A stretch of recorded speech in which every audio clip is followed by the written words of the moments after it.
Val-de-Loire TV et le JT, c'est la suite avec Hélène Chaplet ce soir. Bonsoir Hélène. Bonsoir Aurélien, bonsoir à tous. Juste avant les titres, un point sur votre météo de demain. Un temps maussade fera son retour dans nos deux départements. Des températures en légère baisse. La minimale sera de 11 degrés, la maximale de 13 degrés. À la une de ce JT, les salariés vendômois de l'usine Brandt suspendus à une décision de justice. Ce jeudi, le tribunal de Nanterre doit se prononcer sur l'offre de reprise du groupe d'électroménager. La reprise en scope pourrait permettre de sauver le site vendômois, mais le scénario d'une liquidation judiciaire à quelques jours de Noël est également envisageable. Entre 18 et 24 allers-retours par jour d'ici 2040, c'est la fréquence annoncée par la région sur la ligne ferroviaire entre Tours et Loches. En attendant, les travaux de modernisation se poursuivent avant une réouverture prévue mi-mars. Le point sur ce chantier à 75 millions d'euros dans ce JT. Enfin, coup de projecteur sur l'exposition consacrée à la photographe Madeleine de Cinetti. Une rétrospective de l'œuvre de l'artiste franco-américaine est actuellement visible au château de Tours. Un travail sur la ruralité et ses traditions. Et puis notre séquence On vous répond avec la question du soir. Comment acheter local pour Noël en Touraine? On en parlera avec Philippe Roussy, président de la CCI Touraine, qui nous rejoindra à la fin de ce journal. Mais d'abord, Hélène, l'attente interminable pour les salariés vendômois de l'usine Brandt. L'avenir du site industriel est suspendu à la décision du tribunal de Nanterre qui doit se prononcer ce jeudi. Le projet de reprise en société coopérative va-t-il être validé? C'est l'enjeu de cette audience. La marque est en redressement judiciaire depuis le 1er octobre et malgré la mobilisation des élus locaux, les usines d'Orléans et de Vendôme pourraient tout simplement fermer. On fait le point avec Faustine Luneau. La production a été arrêtée, pourtant ils sont là encore ce matin, comme presque tous les jours.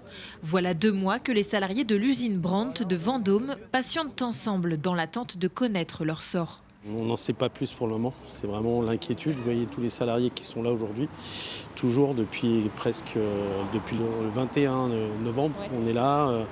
Ça nous permet aussi de discuter un peu avec eux, le moral des troupes. Je vous assure que depuis hier, c'est très très bas. La certitude est constante.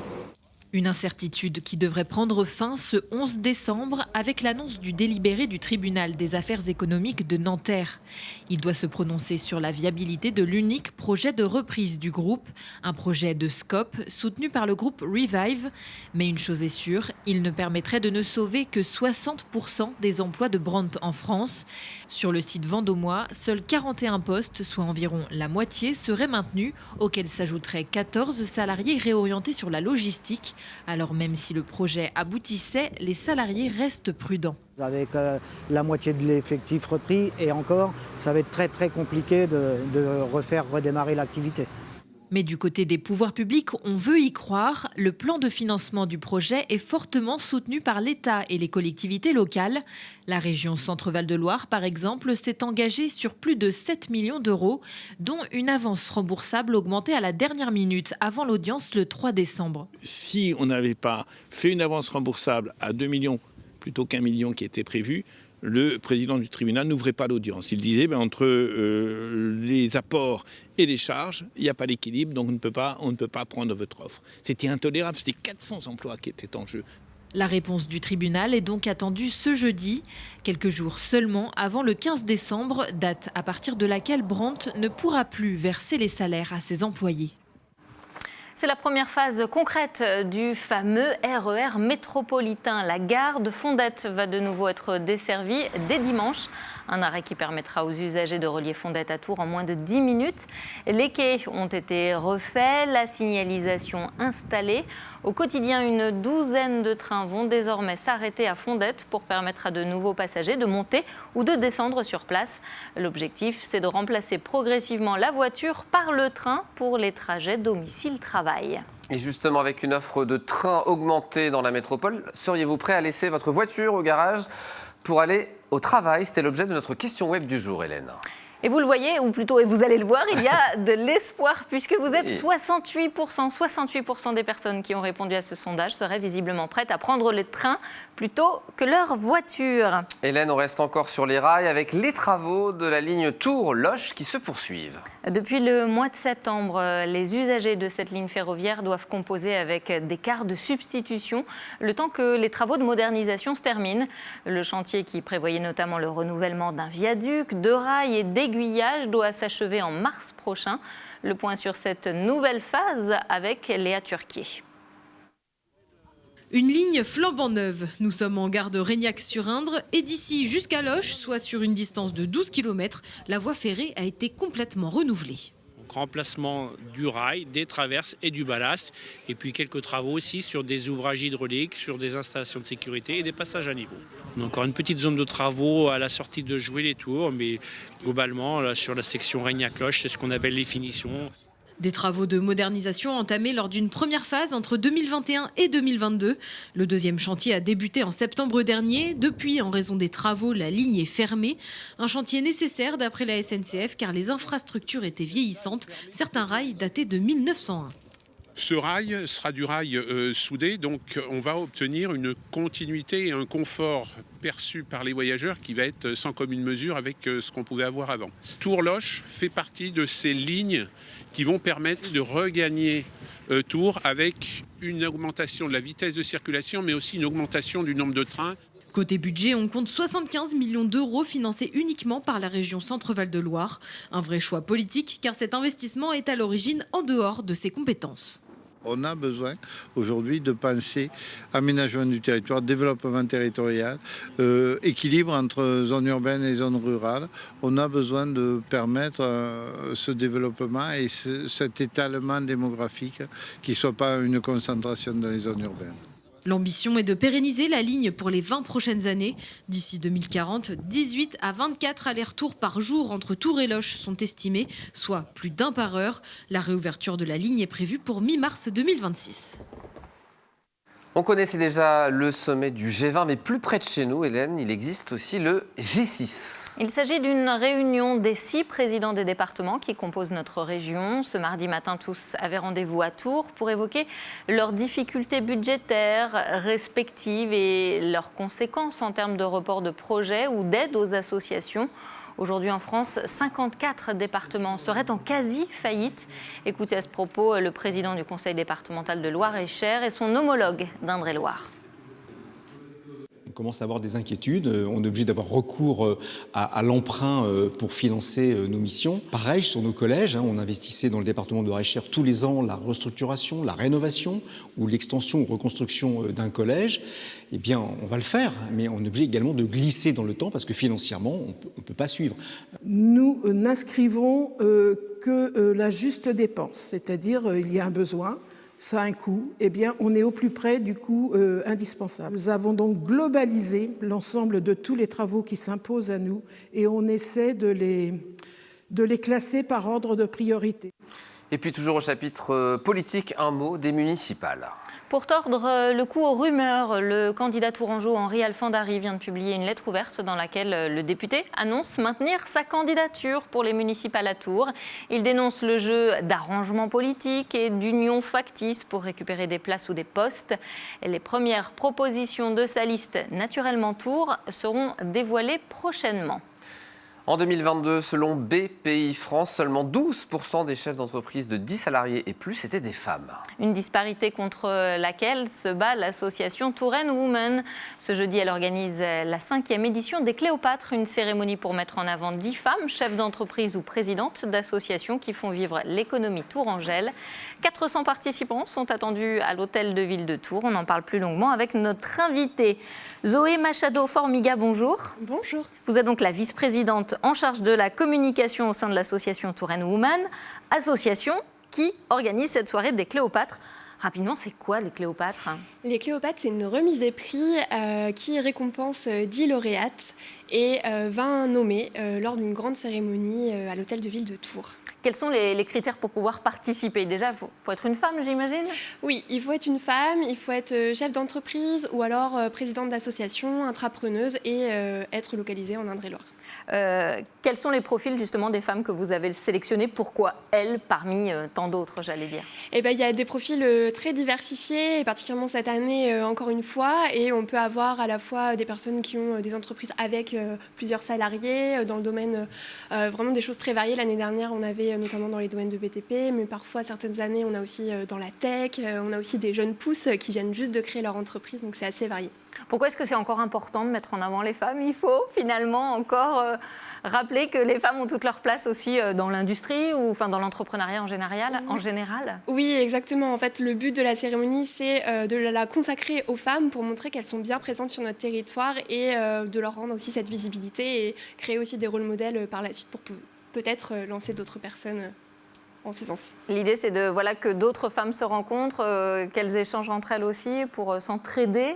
Tout à fait, il y a beaucoup de sororité aussi dans cette soirée, d'écoute, de partage, et les femmes se rencontrent à ces occasions-là, et c'est des moments qui sont assez importants pour nous toutes. Alors selon les statistiques, quand on est une femme, on ne crée pas son entreprise dans tous les secteurs d'activité. La construction, les transports sont encore des domaines réservés aux hommes. Est-ce que c'est quelque chose que vous pouvez constater aussi dans les sélections que vous faites, ou est-ce que ça progresse, on avance petit à petit? Alors forcément, il y a des domaines qui vont être plus représentés par les femmes, mais en réalité, et c'est ce qu'on observe depuis 5 ans, là c'est la 5e cérémonie, en réalité les femmes sont présentes aussi dans les autres domaines. Simplement, nous, notre objectif, c'est de les rendre visibles justement et de montrer qu'elles sont présentes et que ça avance comme vous dites. Pourquoi est-ce qu'il faut les rendre visibles? Elles sont plus discrètes? Peut-être qu'on leur laisse parfois moins de place aussi, et du coup c'est leur permettre aussi d'avoir ce temps-là et de venir un peu rééquilibrer les choses aussi à travers la cérémonie, tant que ce sera nécessaire. Qu'est-ce qu'il y a à gagner finalement à cette soirée des Cléopâtres? Eh bien, chaque lauréate repart avec un trophée, le trophée des Cléopâtres, et puis aussi tout le soutien pendant cette soirée. On a à peu près 700 personnes sur la soirée, la moitié en retransmission et la moitié dans la salle, donc c'est aussi toute cette énergie et ce coup de boost. Bon, si cette soirée vous intéresse, direction l'hôtel de ville de Tours, jeudi soir à partir de 18h, l'entrée est à prix libre. Mais il faut s'inscrire préalablement, c'est ça? C'est bientôt complet en plus. Oui, il reste encore quelques places, mais effectivement, là, c'est la dernière ligne droite. Bon, merci beaucoup pour ces précisions. Merci à vous. Merci d'être venu sur notre plateau. On va continuer à parler de femmes hors du commun dans ce journal avec cette idée de sortie pour les mois à venir. Le château de Tours rend actuellement hommage au travail de la photographe franco-américaine Madeleine de Cinetti. À découvrir jusqu'au 17 mai, une rétrospective de son œuvre centrée sur la ruralité et ses habitants, que ce soit en Bretagne, aux États-Unis ou en Afrique. Petit aperçu avec Gaël Enanf. Un regard singulier qui fige une tranche de vie et immortalise une époque. Un style propre à Madeleine de Cinetti. Inconnue du grand public, cette photographe tourangelle décédée en 2011 est mise à l'honneur dans sa première rétrospective. Des ateliers d'artistes de Paris au monde rural breton, les spécialistes rendent hommage à son remarquable travail d'immersion. Elle a, par la photographie, pénétré ces milieux qui n'étaient pas le sien. Elle, c'était une fille d'aristocrate désargentée. Mais en même temps, c'est comme si elle photographiait ses proches, sa famille, parce que ces univers qu'elle a côtoyés, elle les a fait pleinement siens. En 1972, alors que Madeleine de Cinetti revient de vacances, elle s'arrête par hasard à Poyet, un petit village au nord de l'île-et-Vilaine dont elle va tomber amoureuse. Une commune de 500 âmes où l'artiste se noue d'amitié avec de nombreux habitants qu'elle photographie inlassablement pendant 10 ans. Des instants que son fils Peter se remémore.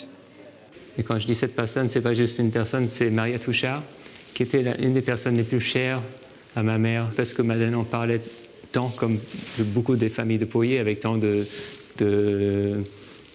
d'amour. Et c'est cette première rencontre qui va la décider à quitter Paris et de s'installer dans ce village. 55 000 clichés rendent compte d'une œuvre prolifique en Bretagne, dont une majorité en couleur. Une technique avant-gardiste pour son temps. Très tôt, elle a l'intuition d'utiliser la photographie couleur, ce qui aujourd'hui paraît une chose normale, mais en fait, à l'époque, les photographes entre guillemets professionnels ne juraient que par le noir et blanc. En fait, c'est que dans les années 75 que la couleur arrive vraiment dans les musées, dans les institutions. Au début des années 80, elle s'envole pour les États-Unis où elle vivra jusqu'à sa mort. L'exposition du château de Tours retrace ainsi une vie haute en couleurs qu'il sera possible de voir jusqu'au 17 mai 2026, avant d'être délocalisée au Jeu de Paume à Paris. Allez, place à notre rubrique On vous répond avec notre invité ce soir, Philippe Roussy, le président de la CCI Touraine, pour répondre à cette question: comment acheter local pour Noël en Touraine? Bienvenue Philippe Roussy sur notre plateau. Alors, la réponse, elle est simple. Une des solutions, c'est Shop in Touraine, vos commerçants à 2 clics de chez vous. Comment ça fonctionne justement ce site internet qui est Shop in Touraine? C'est très pratique, c'est une marketplace, comme on connaît les grandes marketplaces nationales. Mais le but, c'est de mettre en avant les commerces de proximité, c'est-à-dire les commerces de la ville de Tours, les commerces du département. Voilà. Donc, c'est très interactif. On peut commander, payer en ligne et se faire livrer ou aller dans les magasins. Voilà. Alors oui, je suis allé sur le site internet cet après-midi, me balader sur le site internet. Il y a une double entrée par magasin, par produit, en fonction de ce qu'on recherche aussi. C'est ça qui est intéressant. Tout à fait. On peut choisir par magasin, par zone géographique aussi. Donc, si on est Chinonais, on va regarder dans le Chinonais. Enfin, bon, voilà, c'est très pratique, c'est très rapide.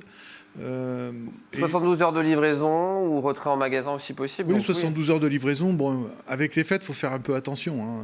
Faut s'y prendre dès maintenant. Oui, je pense qu'il faut au moins une semaine. Ça peut se passer en 72 heures, mais faut anticiper un petit peu quand même. Alors, plein de produits qui sont proposés.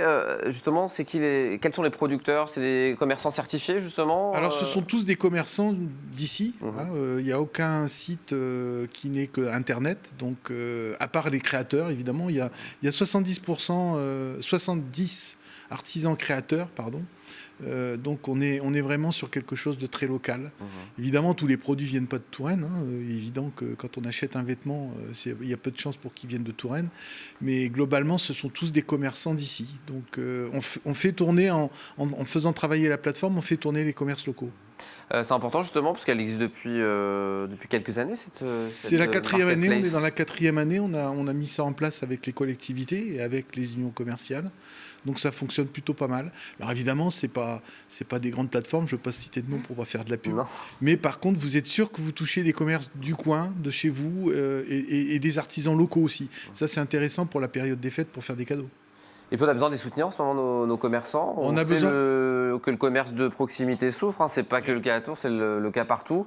Là, c'est une solution justement pour les aider? C'est une très bonne solution. C'est une solution moderne qui fonctionne. Donc, il faut continuer à travailler avec cette plateforme et surtout d'aider ces commerçants locaux. Donc, on sait qu'en achetant et en faisant des cadeaux sur Shop in Touraine, on favorisera le commerce local. On peut même faire des cartes cadeaux, j'ai vu sur le site internet. Donc c'est une manière aussi de dire, voilà, je t'offre quelque chose de local. Dans la rubrique, je crois que c'est dans la rubrique Maison et Loisirs, vous avez la carte cadeau Shop in Touraine. Donc on peut aussi donner une carte cadeau de quelques dizaines d'euros, voire plus. Et de toute façon, les achats peuvent se faire sur la plateforme après par le bénéficiaire de la carte cadeau. shop-in-touraine.fr pour toutes les informations. Puis l'autre possibilité, c'est d'aller directement chez nos commerçants pendant cette période de fête. Oui, c'est de faire les deux. Faire du shopping. Tout ça, c'est complémentaire, c'est du multicanal, comme on dit maintenant. Merci beaucoup Philippe Roussy d'être venu sur notre plateau ce soir, le président de la CCI Touraine. Rappel du principal titre avant de se quitter, Hélène. Ils seront fixés sur leur sort ce jeudi. Plus que 48 heures d'attente pour les salariés de l'usine Brandt à Vendôme. Jeudi, le tribunal de Nanterre doit se prononcer sur l'offre de reprise du groupe d'électroménager en SCOP. Il s'agit de la seule solution qui permettrait de conserver une partie de la centaine de salariés encore en place à Vendôme. Merci Hélène, c'est la fin de ce journal. Dans un instant, la suite des programmes sur Val-de-Loire TV. Puis on se donne rendez-vous demain, 17h50, pour un nouveau numéro de Val-de-Loire en direct. À demain. À demain.